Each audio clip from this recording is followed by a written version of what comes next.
Bonsoir à tous. À la une de ce journal, le clair-obscur dans la gestion financière de la crise sanitaire liée au Covid-19, l'exécution de certains projets de réhabilitation et de construction des centres agréés Covid-19 laisse entrevoir aux yeux du député Jean-Michel Nitieux des traces de corruption et de détournement de fonds publics. Un faux retorque le ministre de la Santé publique, invoquant le satisfecit du FMI, mais au regard des zones d'ombre persistantes, l'entrée en scène de la Chambre des comptes et d'une éventuelle commission d'enquête parlementaire peuvent-elles faire la lumière sur cette affaire? Nous en parlerons en ouverture de ce journal. Et à l'international, l'ancien président François Bozizé a vu sa candidature être recalée à quelques jours de l'élection présidentielle.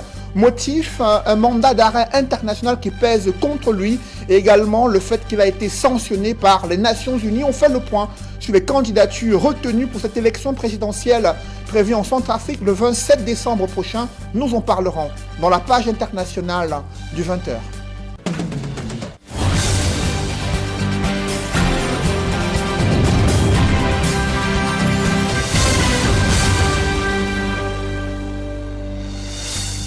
Merci de suivre cette édition complète de l'information sur Equinox Télévision.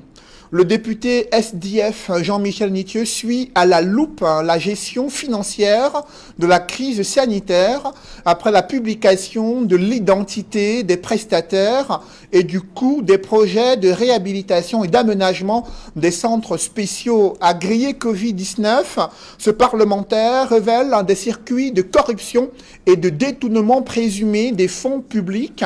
Le ministre de la Santé publique, mis sur le banc des accusés, brandit le satisfecit du FMI pour jouer la carte d'un gestionnaire exemplaire, mais cet argument peine à convaincre le parlementaire SDF. Des précisions avec Gladys Sidier.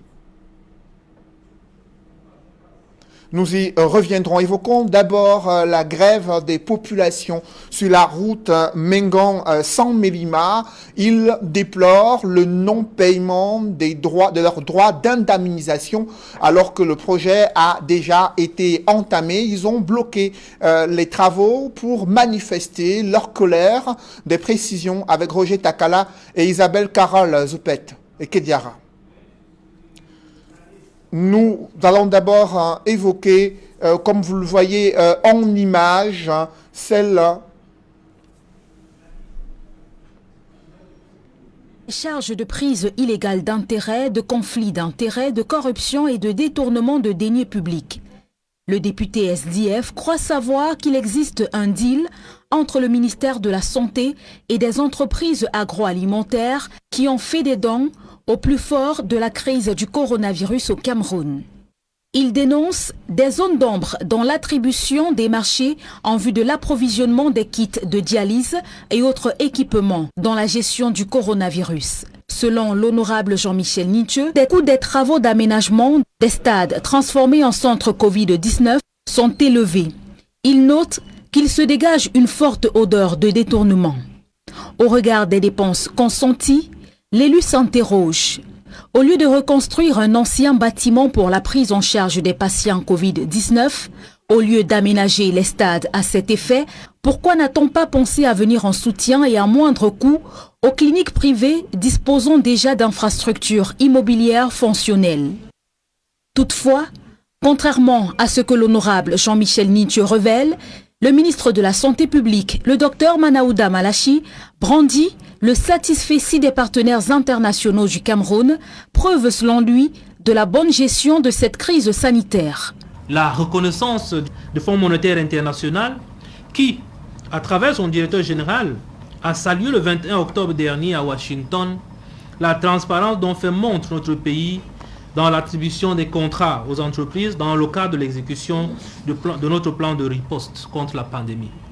Dans la même veine, l'Organisation mondiale de la santé, dans un classement récent des pays ayant le mieux géré la pandémie, a pour le cas du continent africain reconnu 2 pays, dont le Cameroun, comme ayant le mieux assuré la gestion de cette pandémie. Je crois qu'il est important de valoriser la stratégie de riposte du Cameroun. Parce que, comme je l'ai dit, cette stratégie n'existe nulle part.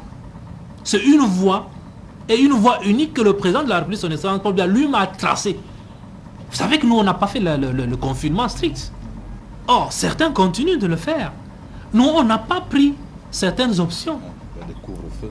Le couvre-feu, on n'a pas pris tout cela. Aujourd'hui, je peux vous dire, il n'y a que les Camerounais qui reconnaissent que cette pandémie n'a pas été bien gérée. Il n'y a que les Camerounais, malheureusement, certains Camerounais. Cependant, l'honorable Jean-Michel Nithieu insiste et demande la mise sur pied en urgence d'une commission d'enquête parlementaire sur la gestion des fonds Covid-19. Cette commission d'enquête, selon lui, aura en charge l'examen minutieux des comptes Covid-19 qui permettra d'être fixé au niveau réel des fonctionnements des marchés et sur l'effectivité des livraisons du matériel, entre autres. La commercialisation du whisky en sachet continue de se faire dans les principales villes et dans l'arrière-pays au Cameroun. Pourtant, le gouvernement a interdit et imposé une nouvelle réglementation. Des acteurs de la société civile constatent que plusieurs entreprises transgressent cette nouvelle réglementation. Ils ont tenu à manifester du côté de Bonabéré afin de sensibiliser les populations sur leurs droits et dénoncer ces multiples entraves des sociétés qui commercialisent encore le whisky en sachet sans respecter la nouvelle réglementation en vigueur au Cameroun. Explication dans ce reportage signé Robert Moukoubé d'Alaskana et Julienne Berthe-Bissaille.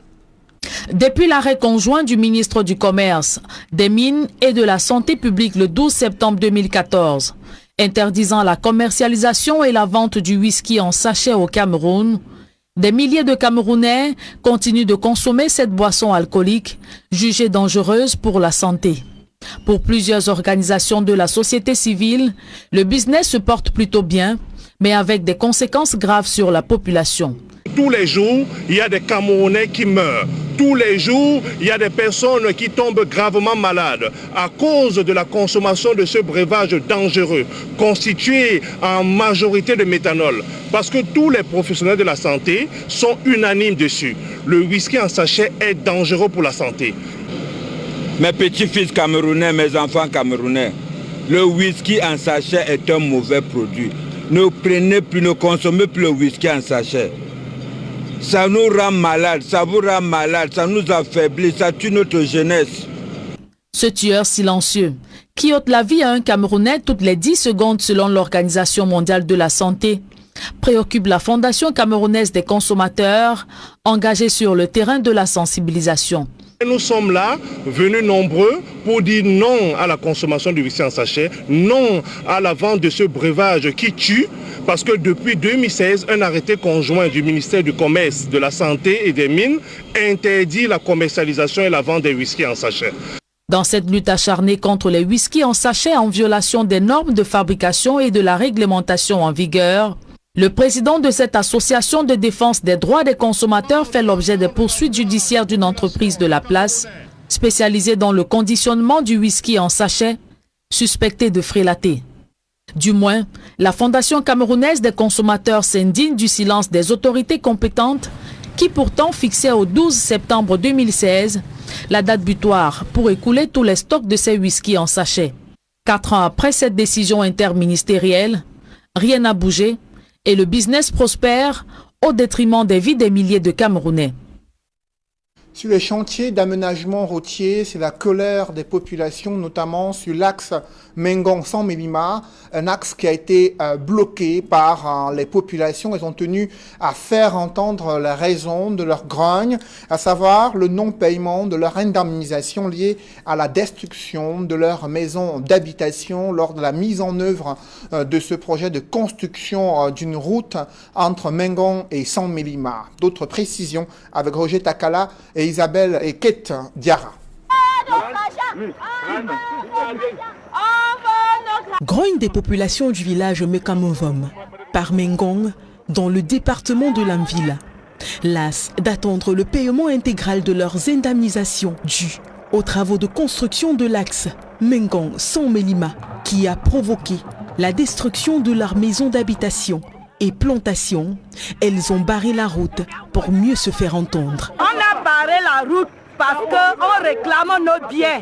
On a détruit nos échelles de cacao, les maisons, tout. On a tout payé. On ne voulait nous pas donner l'argent. C'est ce qu'on a bloqué la route. Voilà notre problème. Si les déguerpissements issus de ces travaux remontent à plusieurs années déjà, il faut dire que c'est la descente il y a quelques jours du préfet du département de l'Anvila avec une enveloppe destinée au paiement qui a mis le feu aux poudres pour la simple raison que la somme totale comprise dans l'enveloppe s'est avérée insuffisante pour couvrir la totalité des indemnisations. Même si c'est qui, on veut seulement le gouverneur. Ici, le préfet était à Bongon hier. Il a dit que l'argent est fini complètement. Et on ne nous a pas donné la date. Et on veut l'argent aujourd'hui. La situation a provoqué la tenue d'une réunion de crise organisée par le gouverneur de la région du Sud qui, en présence des chefs traditionnels et des représentants des victimes, a tenu à clarifier les choses. Je reconnais qu'il y a eu comme un déficit d'information. Sur 2 milliards, 200 quelque chose de millions, si on me dit qu'on a payé 2 milliards, c'est une franche minorité qui reste à payer. Au terme de la réunion, il a recommandé aux populations de faire preuve de patience. Nous avons importé les patients dans l'ordre. C'est un processus graduel. Donc, je crois qu'ils ont compris le message qui voulait passer. L'État prend au sérieux ses responsabilités. Les engagements de l'État sont toujours honorés.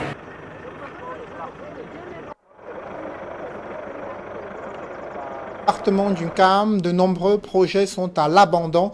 Ceci au grand désarroi des populations. Les différents prestataires ont disparu. Du coup, les projets ont été interrompus. Pourtant, les populations espéraient y voir une sortie du sous-développement au regard de l'aménagement routier qui devait être effectué. Que se passe-t-il sur les chantiers interrompus sur les différents axes routiers en Kondiok? Des précisions avec Cyril Diemba et Julienne Berthe-Bissaye. En Kondiok, dans le département d'Unkam, presque tous les projets financés sur fonds d'investissement public sont à l'abandon.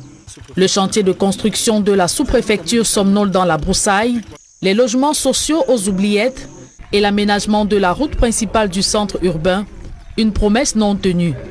Une déception pour les populations qui rêvaient déjà un changement radical du visage de leur localité. Oui, la population est très mécontente parce que depuis un an, rien n'est fait. Ils commencent, ils abandonnent. On ne sait pas pourquoi. La population se plaint toujours. Où sont les 6 km de la voirie de la ville? C'est où? On ne voit pas. Où sont les redevances forestières? On n'a jamais vu. Nous sommes vraiment déçus. Les chantiers abandonnés, nos routes complètement gâtées, pas d'électricité. Je vous assure que nous sommes vraiment dans un calvaire. Sur les différents sites de construction, le matériel de travail est stocké, les engins garés depuis des mois et la main-d'œuvre locale au chômage avec plusieurs mois de salaire impayés. Un coup dur au développement d'une ville de Kondiok déjà très enclavée, avec un coût de transport interurbain devenu intenable pour les populations. Que l'État pense à nous. L'État pense à nous, je nous vis mal. Pas la voiture ici à 5 000 francs pour Bafang qui est à 50 km de nous. C'est très déplorable.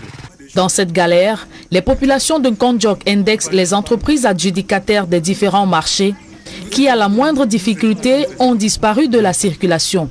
Même l'autorité administrative peine à comprendre par quelle alchimie ces marchés ont été attribués à des prestataires incompétents.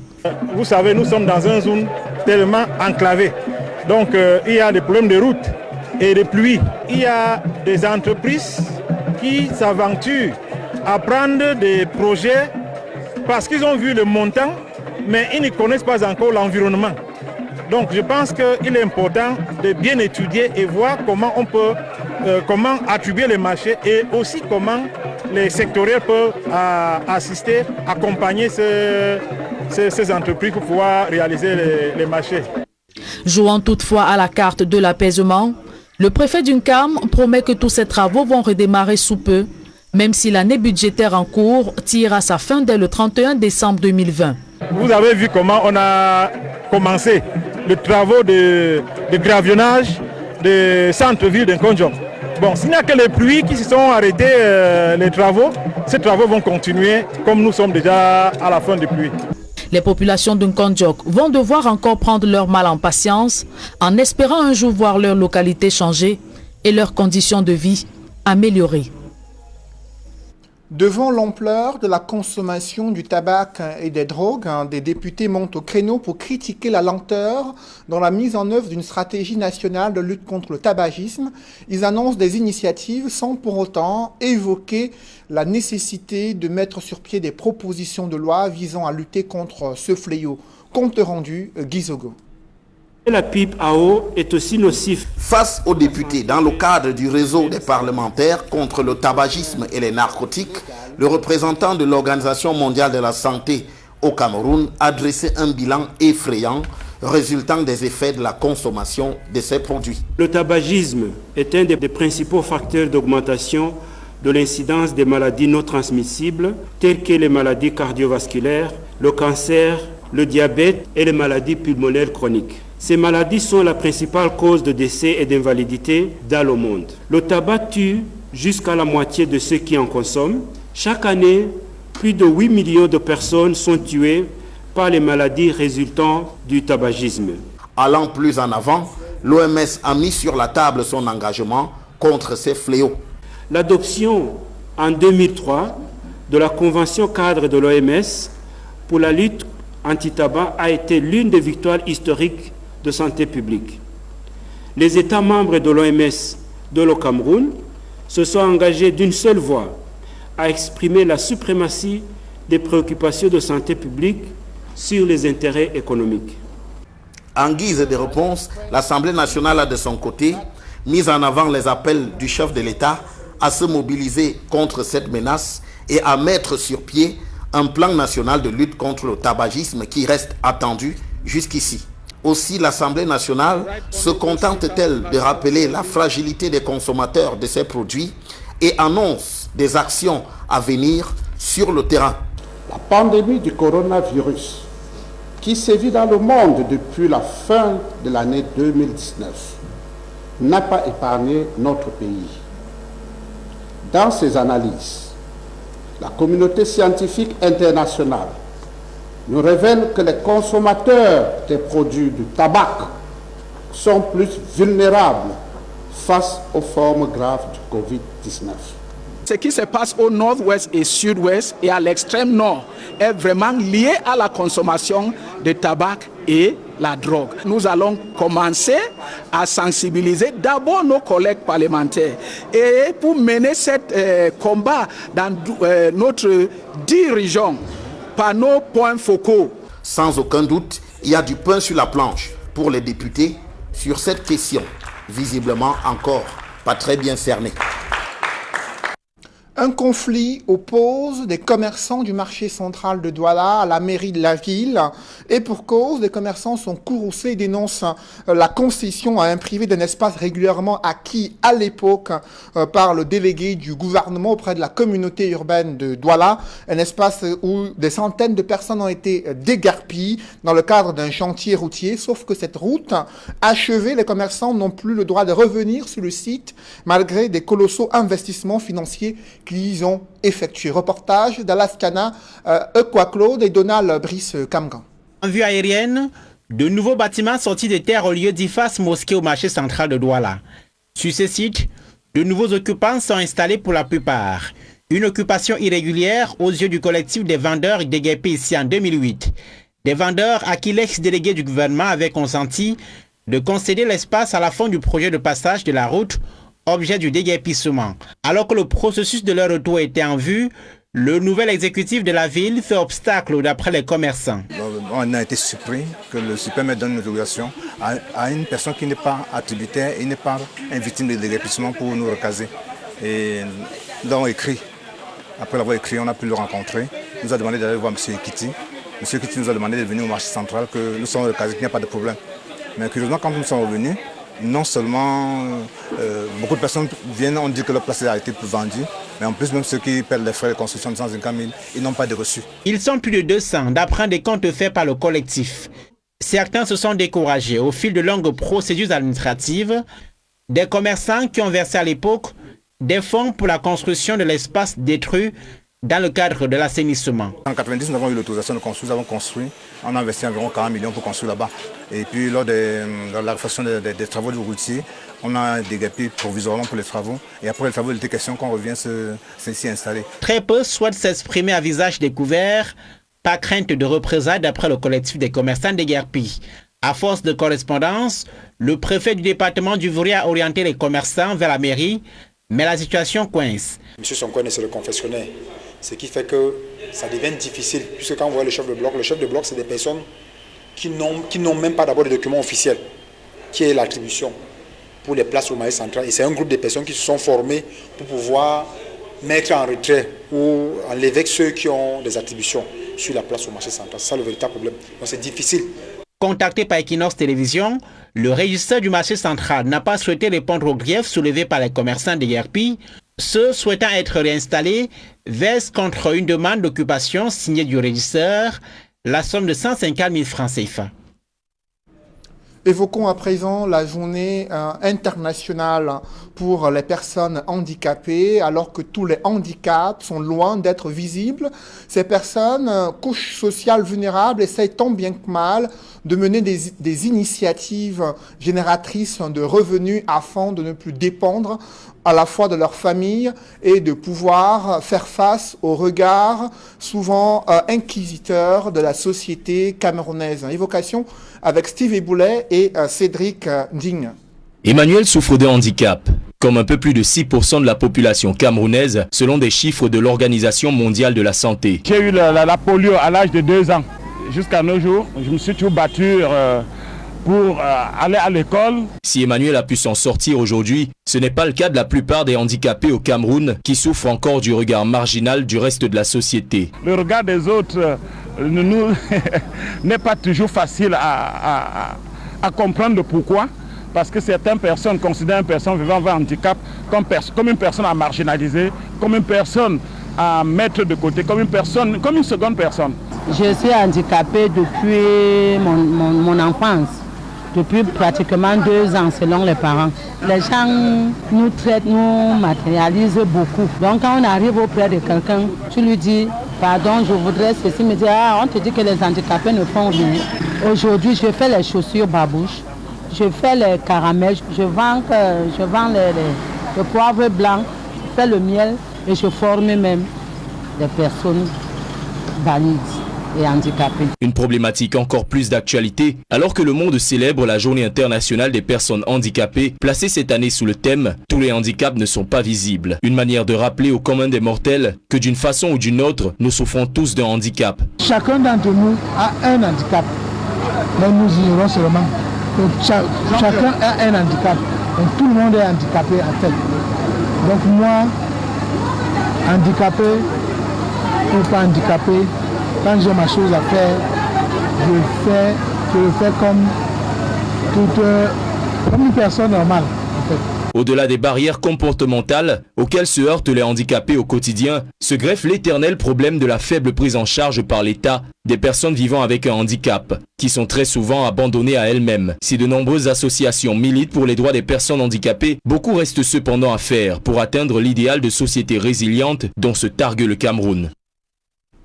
Dans le reste de l'actualité, une présumée meurtrière est aux arrêts à la brigade de recherche de Yaoundé 3. Selon les investigations de la gendarmerie d'Orcas, s'est faite passer pour une cliente voulant acheter un véhicule avant d'administrer un produit suspect au cours d'une virée à celui qui était censé être le vendeur du véhicule. Il en est décédé. Elle a été mise aux arrêts ainsi que 2 complices qui l'ont accompagné dans cette sale besogne. Le récit des faits avec Marcelin Gansop.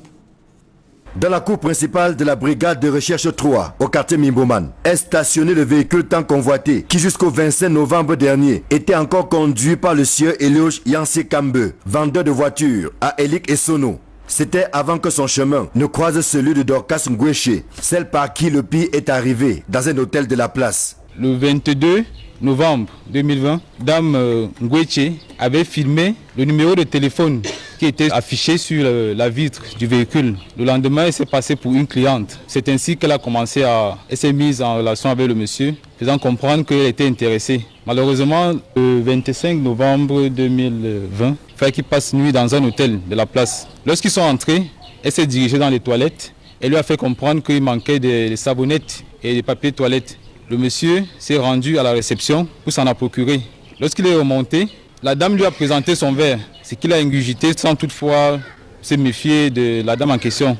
Quelques instants après, il s'est couché et c'était le sommeil sans retour. En accédant dans la chambre, tout avait l'air normal. Pourtant, sous le lit en question, le corps de l'homme d'affaires de 44 ans était dissimulé, tout nu.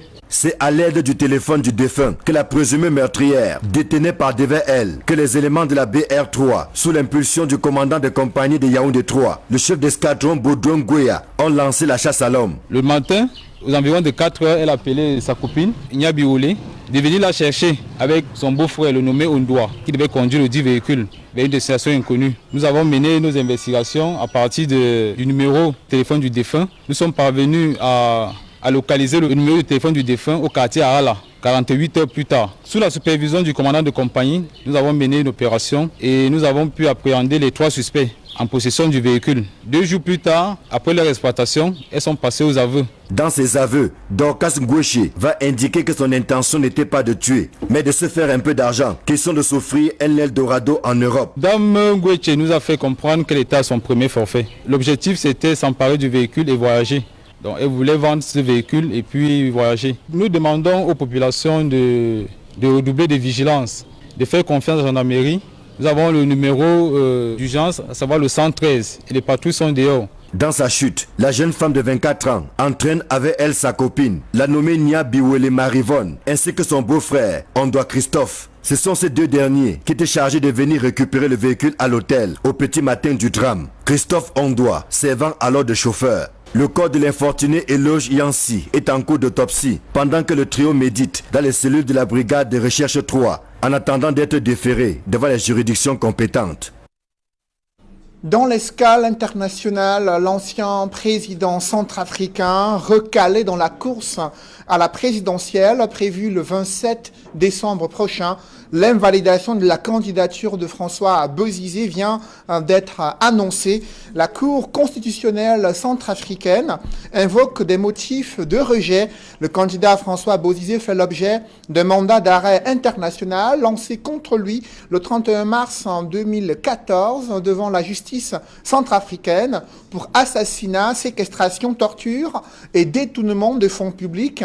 L'instance précise que l'ancien président centrafricain fait l'objet de sanctions du Conseil de sécurité de l'ONU. 4 autres candidats ont été recalés pour appartenance à un groupe armé actif et corruption.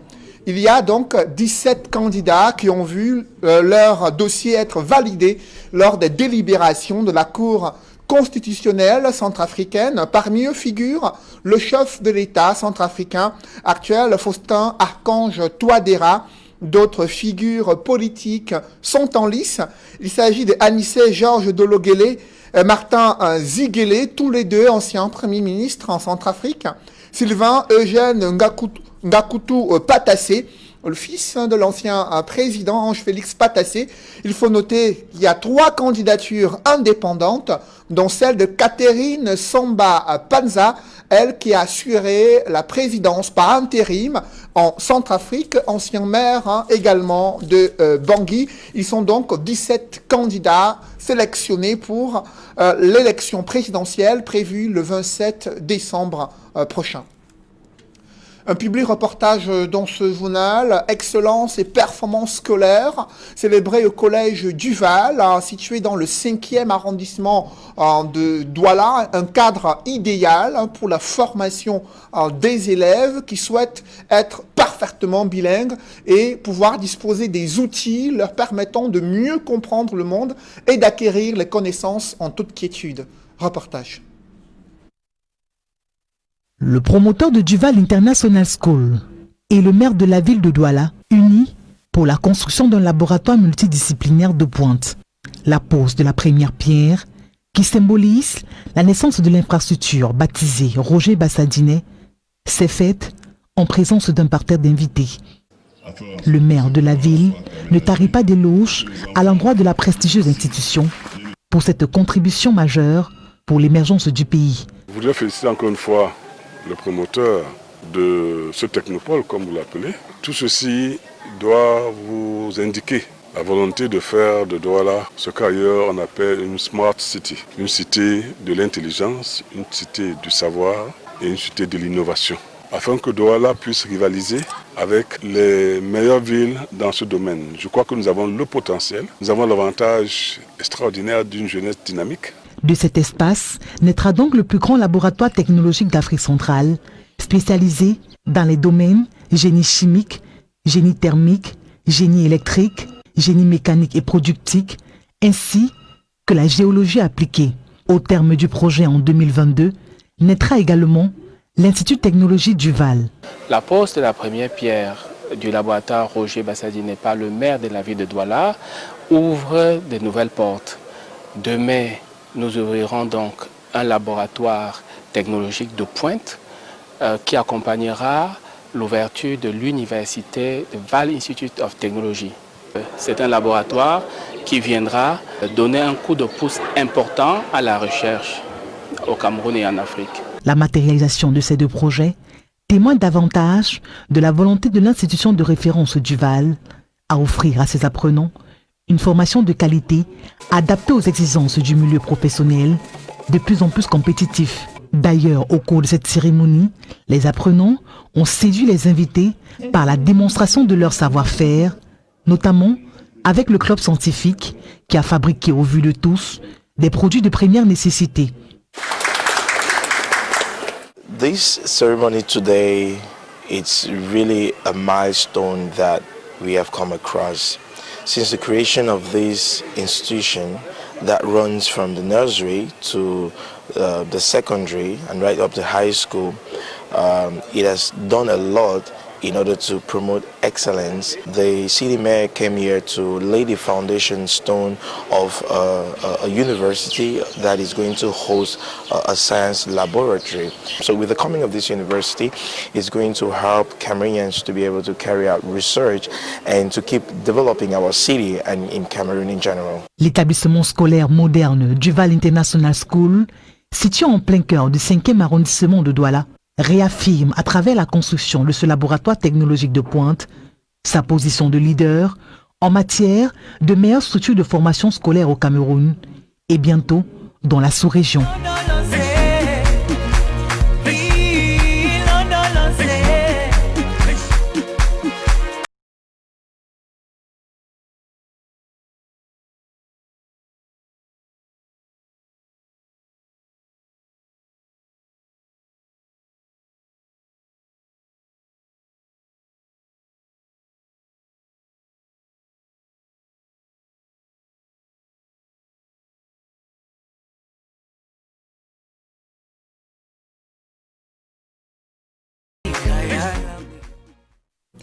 Mesdames, Messieurs, c'est la fin de ce journal. Merci de l'avoir suivi. Juste après cette édition de 20h, retrouvez Serge Alain Autou et ses invités pour le débrief du journal sur le plateau d'Equinox Soir. Serge Alain. Un achat de véhicule qui tourne au drame dans la ville de Yaoundé. Avec au cœur de cette affaire, une jeune Camerounaise de 24 ans qui rêvait d'aller en Europe. Elle a choisi un mauvais plan diabolique pour arriver à ses fins. Elle a séduit un vendeur de véhicules se faisant passer pour une dame intéressée par l'achat d'une berline Toyota. Ensuite, les deux se sont retrouvés dans une auberge. Elle a profité de la discrétion de son partenaire pour glisser un produit dangereux. Il a perdu la vie. Ensuite, elle a permis à ses proches de récupérer le véhicule. Seulement, les fins limiers de la gendarmerie, notamment la brigade de recherche à Yaoundé 3, ont réussi à interpeller les principaux suspects, à saisir le véhicule concerné et à mettre fin à cette cavale, au rêve de cette jeune Camerounaise qui rêvait d'aller en Europe en mettant fin à la vie d'un autre Camerounais. Voilà, madame, monsieur, c'est donc la fin de l'essentiel, Equinox Soir, deuxième partie. Bonne soirée à vous déjà, Cédric. Bonne soirée à vous, Serge Alain. Rendez-vous dans quelques jours pour le journal. Rendez-vous dans quelques jours, Serge Alain. Voilà, madame, monsieur, dans un instant, la suite, Equinox.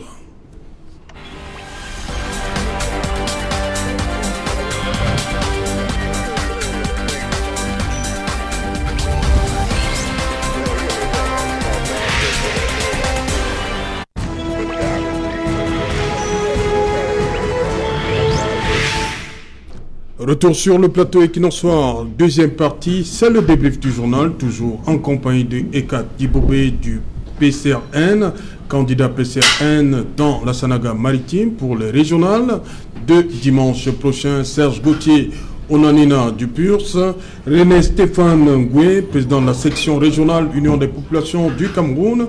Matom, nous sommes dans la région du centre, département d'Union Ekele, et le docteur Luison Essomba. Docteur Luison Essomba, je commence par vous. Vous avez suivi cette histoire. Oui, une histoire. Vous allez en France par tous les moyens. Justement, par le sang. Justement, une histoire au Camerolex, à la France par tous les moyens, à tous les prix, et par toutes les voies. C'est quand même curieux, ces gens-là autour. On a toujours dit aux gens, aux uns aux autres, que c'est toujours mieux de se sentir bien chez soi. Alors quand on nourrit des rêves d'aller en voyage, on peut également nourrir des mauvais rêves de procéder à des actes ignobles et surtout cruels, comme ceux que nous venons de suivre. Donc, mais mal, vous savez, la vérité, le mensonge ne court pas très longuement, parce que même si le mensonge prend l'ascenseur, la vérité par l'escalier va toujours le rattraper. Donc ce que nous venons de vivre est assez... ça touche les uns les autres, mais nous devons aussi profiter de l'occasion pour remercier la police, pour avoir... La gendarmerie. Ah oui, pour avoir mis nationale, sur ces bandits de grand chemin, et je pense qu'ils vont méditer le leçon dans une maison d'arrêt. Voilà. René Stéphane Goué, cette situation, qu'est-ce que ça vous... C'est toujours par rapport à l'approche des fêtes? Oh, pas forcément l'approche des fêtes. Il y a faire beaucoup de moins d'argent. Vous savez, le diable prend plusieurs formes. Le diable est très proche de nous aujourd'hui. Il y a un proverbe chez nous, les gens du Nord, qui dit, on dit qu'on attendait les cornes de coq sur la tête, c'est apparu plutôt au pied. Aujourd'hui, vous ne pouvez plus savoir par quel chemin le malheur va vous arriver. Voilà un citoyen qui a sa voiture, qui veut la vendre, et il perd la vie uniquement... Qui fait son commerce, il vend les véhicules. Hein. Voilà. Lorsque je prends le chemin pour aller à mon Mandumba natal, mon épouse, mes enfants ne cessent de me dire « tu vas mourir sur l'axe lourd, tous les jours tu es sur l'axe lourd ». Et j'ai l'habitude de répondre « où il n'y a pas la mort ». Et vous voyez quelqu'un qui est chez lui, couché même sur un lit, qui perd la vie pour la simple raison qu'il a essayé de faire une activité normale et réglementée. Donc le diable prend toutes les formes aujourd'hui. Et vous allez me dire que j'ai toujours un discours politique. Oui, c'est la décadence de notre société. C'est les systèmes de valeurs qui se sont écroulés. Je ne l'avais pas encore dit. Hein. Oui. Vous avez su que j'allais dire ça? Je sais que c'est le reproche qu'on me fait, et à raison. Oui. Parce que quand vous nous écoutez tous les trois, nous défendons chacun sa chapelle. Politique. Mais lorsque le docteur Essomba prend la parole, il exprime l'expertise. Oui. Parce que lorsque nous parlons des problèmes de la nation, il faut que nous arrivions tous à comprendre que la nation avant les chapelles politiques. C'est pour ça que lorsque je défendais l'idée qui m'a fait l'objet de l'accusation tout à l'heure, que je déniais au conseil municipal. On va revenir. Permettez que les autres réagissent d'abord sur ce fait divers qui nous vient de Yaoundé. D'abord, Serge Gauthier Onanina, cette histoire congolaise. C'est la traduction de ce que les gens ont choisi la voie de la facilité par rapport au culte de l'effort. Nous avons, et donc, si les gens, il y a une jeunesse qui a opté pour la facilité par rapport au culte de l'effort, c'est aussi la conséquence de l'échec de notre système, et quelqu'un a parlé de l'échec de la crise de nos valeurs, mais également de l'angoisse d'un peuple et de son désespoir par rapport à son bien-être. Parce que pourquoi l'ailleurs serait la référence? Donc vous trouvez une explication au geste de la dame? Je ne lui trouve pas une explication, mais j'interroge notre société. Pourquoi peut-on avoir envie d'assassiner son compatriote pour aller dans un Eldorado pour lequel on n'a pas la certitude qu'il y aura une garantie de bien-être là-bas? C'est parce que chez nous, nous avons échoué. Nous n'avons d'abord pas été capables de dire à notre jeunesse qu'elle doit réussir par l'effort. Nous n'avons pas été capables de dire à notre jeunesse qu'il y a des valeurs qu'on ne doit pas briser, détruire, fragiliser. Nous n'avons pas été capables de donner à notre jeunesse, à notre société, à tout notre peuple, le bien-être auquel il est en droit de s'attendre. C'est pour cela que la jeune fille de 24 ans voit le bonheur à l'étranger, alors que l'Afrique aujourd'hui, sur le plan statistique et analytique, est le continent de l'avenir. Peut-être parce que nous-mêmes, nous n'en sommes pas suffisamment conscients. Et c'est pour ça que le politique que nous sommes de façon globale doit prendre ses responsabilités.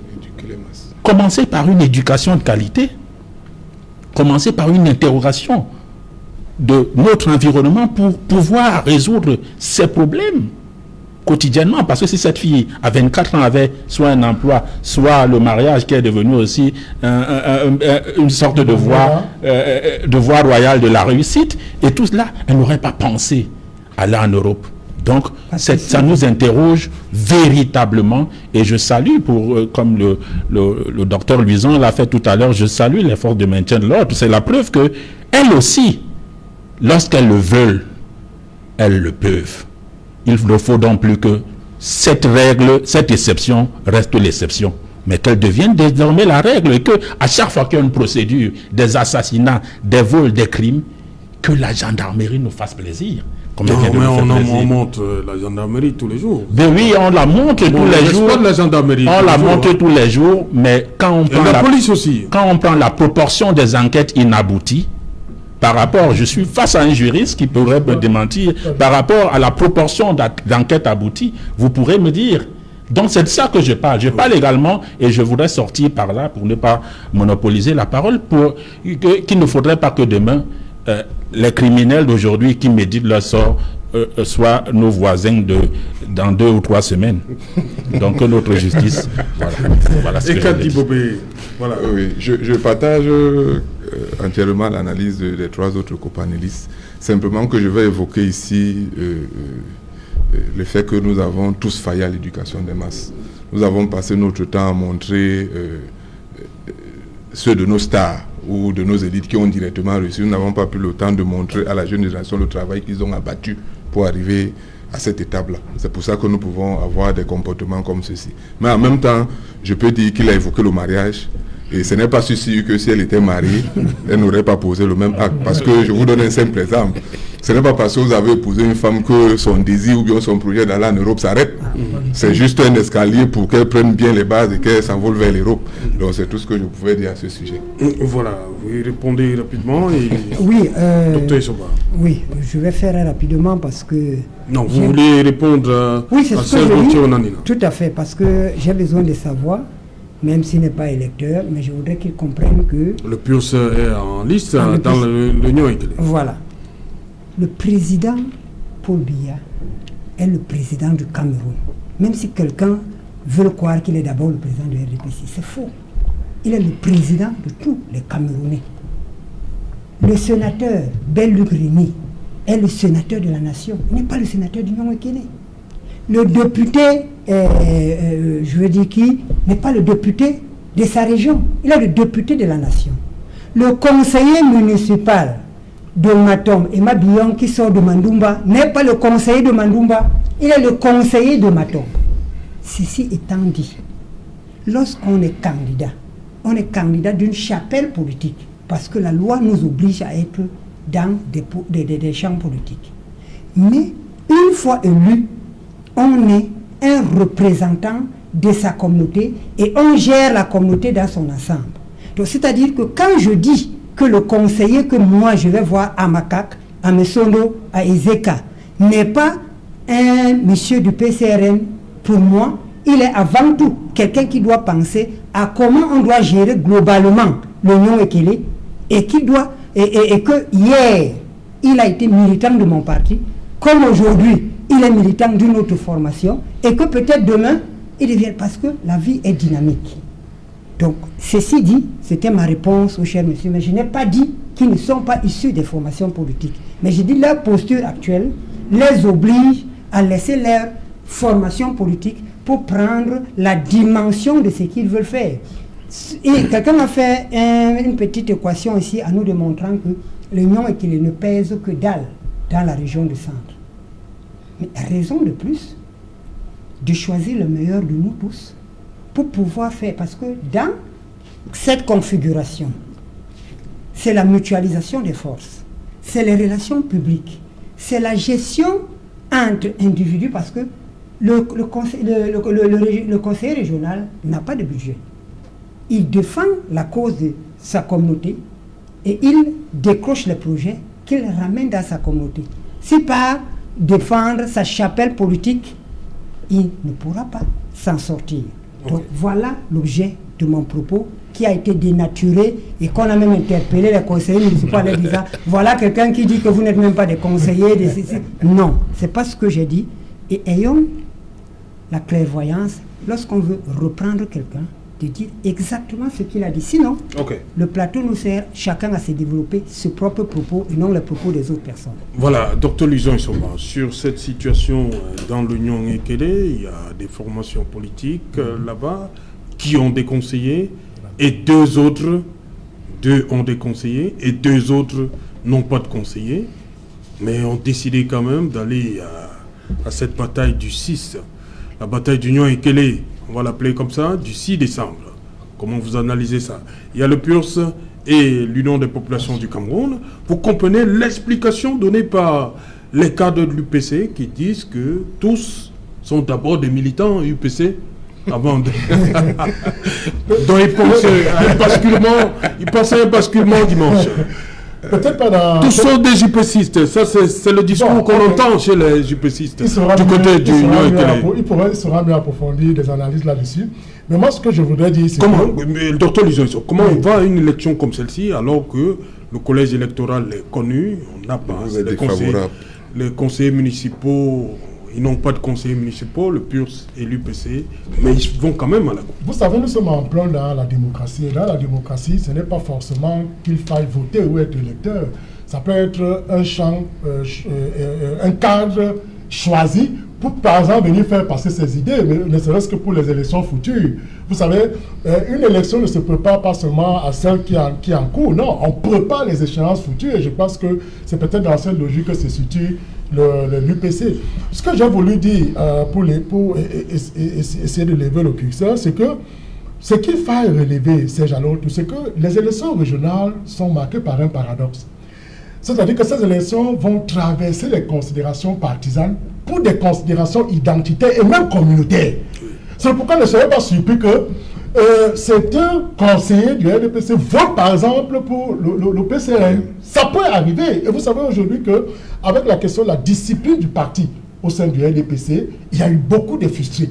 Et qui peuvent, à mon sens, c'est-à-dire que porter leur voix à d'autres candidats. Et c'est la raison pour laquelle au niveau du Vouri 2, M. Pongo, Emmanuel qui est député et Mme le maire ont eu à faire un séminaire, tout un gros séminaire d'information pour justement outiller les conseillers municipaux sur le caractère utile du vote qu'ils seront appelés à effectuer. Donc c'est pour indiquer que aujourd'hui, il faut faire très attention parce que c'est vrai, on sait que par le principe, le RDPC part gagnant, c'est-à-dire qu'au regard du nombre impressionnant des conseillers municipaux. Nous avons vu que dans le littoral, ils sont près de 270. C'est vrai, il y a 3 qui sont allés par la finitude humaine. Il en reste 267. Et dans les 267, je crois que le RDPC a 243 conseillers municipaux. Donc, à partir de là, on peut par principe déjà dire qu'avec cette majorité obèse, il est évident que le RDPC va gagner.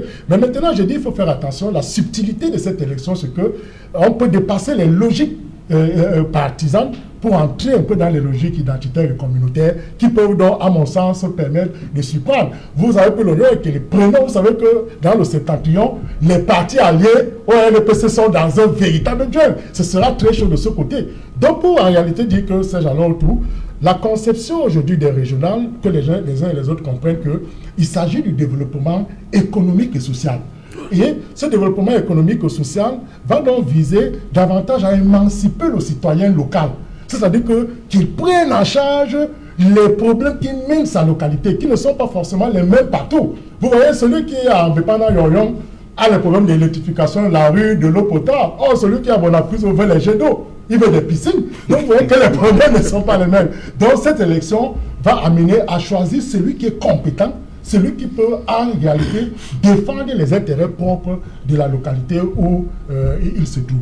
Voilà, Serge Gauthier Onanina, c'est la vision, la compétence. Vous pensez que le PURS sans élus pourra, le discours peut aguicher les électeurs des autres formations politiques qui sont présents dans les conseils municipaux? Ce n'est que ce que nous disons depuis. D'ailleurs, je suis très content parce que le docteur Luison Essomba nous a rejoint dans cette pensée, ou alors la partage, pour ne pas nous la caparer ou nous l'approprier de façon exclusive. Je voudrais dire une chose. Nous avons, je l'ai défendu ici mardi, en disant que le problème de fond aujourd'hui dans les communes, c'est la consommation et l'exécution des budgets avec l'inefficacité que nous voyons. Pourquoi? Parce qu'il y a un déficit de compétences, non seulement de ceux qui sont managers, mais de ceux qui délibèrent dans les conseils. Or, nous, dans le PURS, nous avons créé une académie de formation sur la décentralisation, sur la maturation des projets, sur le plaidoyer, sur le lobbying, toute cette technique-là, pour permettre aux gens de passer de la simple exécution et la simple consommation des budgets pour la création de richesses et de l'emploi. Parce que je vous ai pris encore cet exemple, je vous dis, vous pouvez avoir toutes les infrastructures, mais si vous n'avez pas un salaire, c'est-à-dire des ressources, des revenus financiers qui vous permettent de payer une facture à l'hôpital, votre enfant va mourir. Si vous n'avez pas un revenu financier qui va vous permettre d'inscrire votre enfant, il n'aura pas la bonne éducation, il ne pourra pas effectuer le voyage. Vous voyez donc pourquoi il faut créer de la richesse. Ça dépasse donc la simple logique de l'exécution, de la consommation des budgets. Et moi, j'ai envie de dire que j'attire l'attention de ces conseillers municipaux de la discipline du parti. Si on prend le cas du parti au pouvoir, pour ne pas attaquer certains, mais on est en campagne. Je prends un cas simple. Oui, ben oui, il faut bien être clair. Des ministres sont descendus aujourd'hui avec des voitures fumées. Oui. Où ça? Dans le Nyon Ekele et dans le Mbam, par exemple, nous sommes candidats. Pourquoi? Question pratique pour rencontrer des conseillers municipaux. Question pratique aux populations, aux conseillers municipaux concernés. Avant ça, vous les aviez vus quand? C'est-à-dire qu'ils sont venus passer à des instructions. Après, le camarade qui est censé être votre camarade, qu'est-ce que la camaraderie? C'est cette proximité. Il s'assoit dans sa voiture, baisse la vitre, vous parle à partir de la fenêtre et puis il est parti. Si vous êtes dans cette logique, c'est cette logique que vous voulez continuer à entretenir au nom des logiques des disciplines de parti, rappelez-vous tous ces barons que vous avez dans vos départements et dans vos arrondissements, et dont l'un, par exemple, avait dit un jour que la roue le serpent ne mord pas la roue du véhicule. Parce que lui, il a un véhicule et vous n'en avez pas. Et que pour faire 15 km, vous allez faire des heures et dépenser de l'argent et vos vivres vont pourrir parce que vous n'aurez pas fait le bon choix. C'est de cela, c'est pratique, Serge Alain. C'est vraiment pratique. Donc, c'est pour ça qu'il faut importer. Et j'ai parlé d'un conseil régional coloré. Si le conseil régional est juste bipolaire et pas multipolaire, le débat ne peut pas être violent. Et quand je parle de la violence, c'est-à-dire animé, dynamique. Et c'est du choc de cette diversité, de cette pluralité de représentativité que la vérité va sortir. Parce que là-bas, au moins, celui qui est minoritaire se sent obligé d'avoir une idée percutante, pertinente et convaincante. Contrairement à ceux qui sont là et se disent, bon, dans tous les cas, la solidarité de groupe va nous aider à faire passer l'idée, même si ce n'est pas la bonne et qu'on passera le marché. C'est pour cela qu'il faut absolument que dans le cas d'Union et de la région du centre, tous les conseils régionaux dans lesquels il y a de nombreux appareils en candidature, que les conseillers soit capable de désigner plusieurs conseillers municipaux, conseillers régionaux de police. La loi le prévoit, la prise en compte de la composante sociologique de la localité. Tout à fait. Ce sera, tout ce que vous développez sera pris en compte. Voilà. Eka Dibobé, on va faire un tour dans la Sanaga maritime, là-bas. Pourquoi le PCRN devrait rafler la mise, si on doit le dire comme ça? Pour comprendre pourquoi le PCRN va rafler la mise en Sanaga maritime. Est-ce qu'il peut? Pourquoi il peut? Je reviens sur l'oignon Ekele. Parce que je vois que la bataille du PU et de l'UPC, c'est l'oignon Ekele. Non, pas forcément. Je vais simplement dire que allez vers les conseillers municipaux. Enlevez vraiment de votre sphère qui sont conseillers municipaux du PCRN. Nous-mêmes, candidats PCRN, nous sommes allés vers nos conseillers municipaux. Ce n'est que ce que nous faisons. Pour leur présenter la profession de foi des candidats du PCRN. Nous ne sommes pas restés en disant, ok, comme le conseil municipal de Massok-Songlolo, c'est le PCRN, nous n'allons pas là-bas. Non, nous sommes allés à la rencontre des conseillers municipaux du PCRN dimanche dernier. Et nous leur avons présenté la profession de foi. Nous leur avons expliqué ce que nous comptons faire pour le département. Allez vers ces conseils municipaux. La campagne ou la politique qu'on fait sur les télés, moi je pense qu'elle n'est pas, nous avons des candidats pas la bonne. Nous avons des candidats sur le terrain. Elle n'est pas, on ne vous a pas dit elle n'est pas la bonne. Attention, je ne suis pas candidat. Elle n'est pas la bonne. Monsieur, je suis secrétaire national. Non, pardon, je suis secrétaire national à la communication. Je ne suis pas candidat. Ce n'est pas le titre. Mes candidats sur le terrain. Non, je suis en train de vous répondre. Non. Parce que vous posez une préoccupation. Non. Mes candidats sur le terrain font le travail que vous dites. Je parle à la télé parce que mon travail c'est de parler à la télé. Vous n'allez pas me l'interdire. Pourquoi vous n'êtes pas sur le terrain en ce moment? Je voulais donc dire, puisque vous-même vous êtes sur le plateau. Ce que je suis en train de dire, c'est que quittez dans le plateau. Allez aussi sur le terrain. Non, ne faites pas ce procès-là. En début de cette émission, j'ai dit je sortais du terrain. Je crois que je l'ai bien précisé. Je sors du terrain et je n'étais pas voir les conseillers municipaux du PCRN. J'étais à la rencontre des conseillers municipaux des autres obédiences. Mais les miens font le même travail. Ce que je voulais donc dire, c'est que allez donc vers ces conseillers-là, parce que nous-mêmes, nous ne restons pas parce que cette mairie nous appartient, nous n'allons pas vers nos conseils. Allez présenter-leur vos professions de foi. Parce que j'estime que les projets de société, un parti politique n'a qu'un seul projet de société, mais le candidat qui est candidat à une élection apporte une profession de foi, ce projet de société. Allez vers ces conseillers, présentez-leur vos professions de foi. Dites-leur pourquoi elles sont meilleures que celles des candidats des obédiences politiques auxquelles elles appartiennent. C'est tout. Il faut le faire. Maintenant, il ne faut pas s'arrêter là. Nous disons et pensons au PCRN, ou bien nous les candidats de la Sanaga maritime, nous disons que l'avantage des élections régionales que nous avons, c'est que même dans les conseils où ce n'est pas le PCRN, nous avons des liens de famille, nous avons des proximités d'alliances. Quand vous arrivez en Sanaga maritime, moi je suis de Dizangé, je suis Ndonga. J'ai par alliance la famille à Mwanko, par alliance à Edea, par alliance à Puma. Donc vous voyez que je peux entrer dans des conseils municipaux, ne serait-ce que par ces liens-là, et influencer le vote de quelqu'un qui est le mieux en lui présentant le projet. Pourquoi la profession de foi du PCRN porte par rapport à ce que les millions que le RDPC vient verser. Voilà tout le travail qu'il faut faire sur le terrain. Donc les débats, Nyong Ekele, je vous ai dit tout à l'heure que nous savons, même si vous le niez, nous savons. Ce qui est aujourd'hui, la bataille que vous avez aujourd'hui, c'est de montrer que l'oignon et que nous l'avons gagné parce que les listes de l'UPC n'ont pas pu concourir. Mais nous disons, nous avons fait un travail pendant 2 ans. Oui. C'est le résultat de ce travail-là. Et nous le continuons aujourd'hui. Même avec l'UPC en février? Nous le continuons aujourd'hui. La preuve, c'est que depuis près de 5 mois, nous sommes en train de renouveler la base.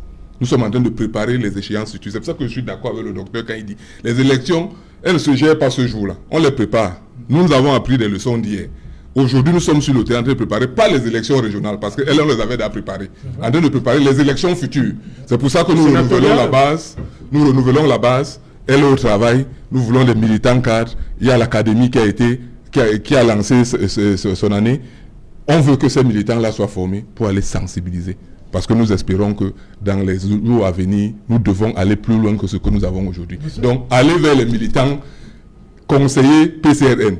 Présentez-leur vos professions de foi. C'est déjà fait. Vous répétez ce qui est déjà fait. Juste un mot pour rapidement. En fait, on constate que il y a un désordre dans la hiérarchisation des organisations des élections. Je crois qu'après les élections régionales, tout reviendra à la norme. Parce que vous savez que la bonne organisation voudrait qu'on commence par les élections municipales, les élections régionales, parce que ce sont les conseils municipaux et les conseils régionaux qui élisent les sénateurs. Donc après, dans les régionales, on organise les sénatoriales. Après les sénatoriales, il y a donc l'organisation des élections présidentielles. Et les élections législatives couronnent la fin de la hiérarchisation des élections. René Stéphane Goué, sur cette bataille d'Union Ekele. Je sais que il y a beaucoup de techniques de communication. Certains viennent sur des plateaux de télévision parce qu'ils sont en mal sur le terrain, se donnent des statuts de professeurs des autres partis pour leur montrer ce qu'ils doivent faire. Merci. Ça dit, c'est juste une provocation pour que vous les remettez à leur place et que ils rentrent dans leur base et vous voyez, on vous a dit que ce gars-là ne nous aime pas. Alors, qu'est-ce que j'essaye de dire? Vous avez intitulé votre propos tout à l'heure, la bataille de Nyong Ekele. Moi, je dirais tout simplement les chaises musicales de Nyong Ekele. Ah, chaises musicales, c'est un jeu de chaises musicales. C'est un jeu de chaises musicales. C'est ça qu'on va assister dimanche. Une bataille, c'est deux camps qui s'opposent. Mais toutes les démocraties du monde, toutes les sociétés du monde n'ont que deux camps. Vous allez aux États-Unis, vous allez voir les démocrates et les républicains. Vous allez en France, vous allez voir la gauche et la droite. Il y a peut-être les extrêmes avec les néologismes que les Français créent, le centrisme, machin truc, mais c'est la droite et la gauche. Vous arrivez au Cameroun, il y a un camp des républicains et un camp des nationalistes. Tout ce qui tourne autour là, ils sont soit dans l'un des camps ou dans l'autre. Et comme la modernité voudrait qu'on dise que on n'est pas, non, on n'est pas du côté du régime, on est forcément du côté des nationalistes. Donc on est les fils d'une même mère. Il dit une chose et son contraire. Il nous dit, vous n'avez pas de conseillers municipaux. Vous venez d'en faire quoi? En même temps, il nous dit que lui-même, il va voir des autres conseillers, les conseillers municipaux. Qu'on aille sur le terrain. Qu'on aille sur le terrain. Moi, je ne veux pas. J'ai dit aller sur le terrain. Je n'ai pas dit qu'il n'y a pas de conseillers. J'ai dit qu'il faut sortir de l'enclave des partis politiques. Donc aller sur le terrain, par là, on a compris ce qu'on doit comprendre. Je vous ai écouté. Je vous écoute religieusement. Alors, moi, je continue à dire une chose. Que la nuit dure n'importe comment, le jour finira par s'élever. Les nationalistes reprendront dans ce pays la place qui leur revient. Et ça commence par ce régional. Nous n'allons pas au régional pour combattre une organisation. J'allais ajouter un adjectif, mais comme je veux qu'il me lise dimanche, je ne vais pas l'ajouter. Viendra un moment où la clarification va se faire. Parce que la politique n'est pas une histoire de spectacle ou des réseaux sociaux. La politique, c'est d'abord une affaire de stratégie, d'idéologie et de tactique. Tout ça rassemble. Quand on a un projet de société, c'est un projet de gauche, c'est un projet de droite, c'est un projet nationaliste, c'est un projet républicain. Il faut un jour qu'on en arrive là au Cameroun. Vous comprenez? Et quand je dis et je pèse mes mots, nous sommes tous fils d'une même mère. Et surtout dans le Nyong Ekele. Et c'est pour ça que j'ai parlé de jeu de chaises musicales.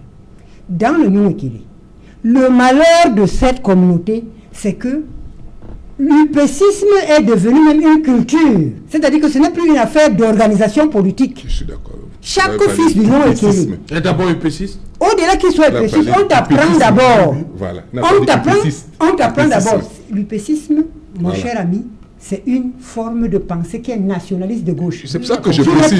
C'est pour ça que j'ai précisé l'upécisme. Un Aïdjo de temps moderne ne peut pas être. Je suis d'accord avec vous. Un Macron camerounais ne peut pas être upéciste.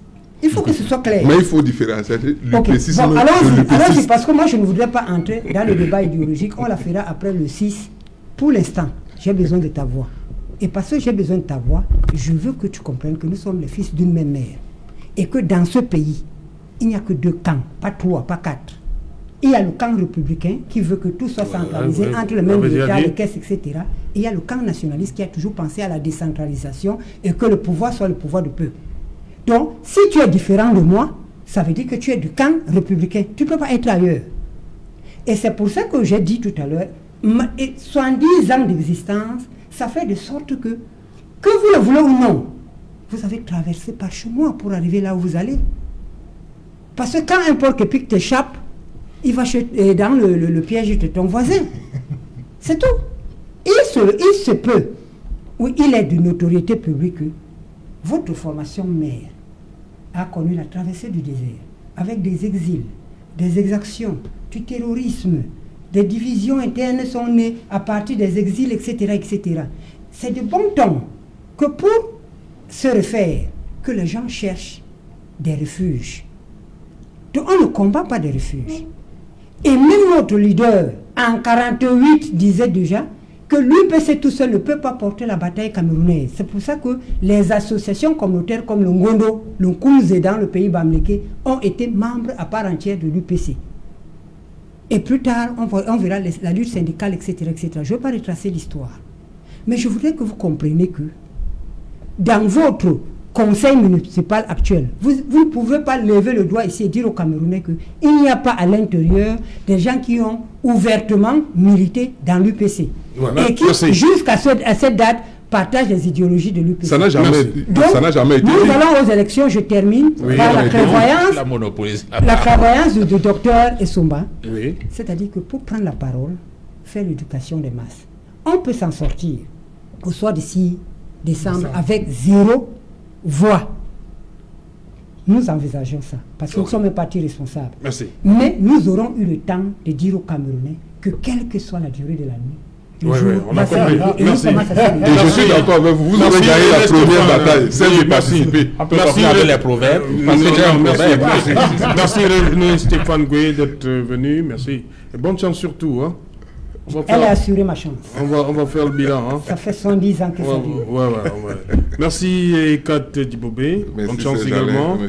Merci à vous Serge Gauthier-Onané. C'est à la fin d'un bal qu'on paye les musiciens. Et les musiciens seront payés le 6 décembre. Ah ok, merci. Docteur Luison Essomba, merci. Merci, cher Alain. Je voudrais aussi finir en disant que c'est lorsque vous avez votre main dans la gueule du crocodile qu'il faudrait le caresser dans le sens du poil et dans le sens contraire. Bravo. Non, c'est pas comme Voilà, madame, monsieur, nous sommes arrivés au terme de cette édition Equinox Soir. Rendez-vous demain, c'est le dernier de la semaine. Bonsoir. Le Nyon Ekele. Oh là là.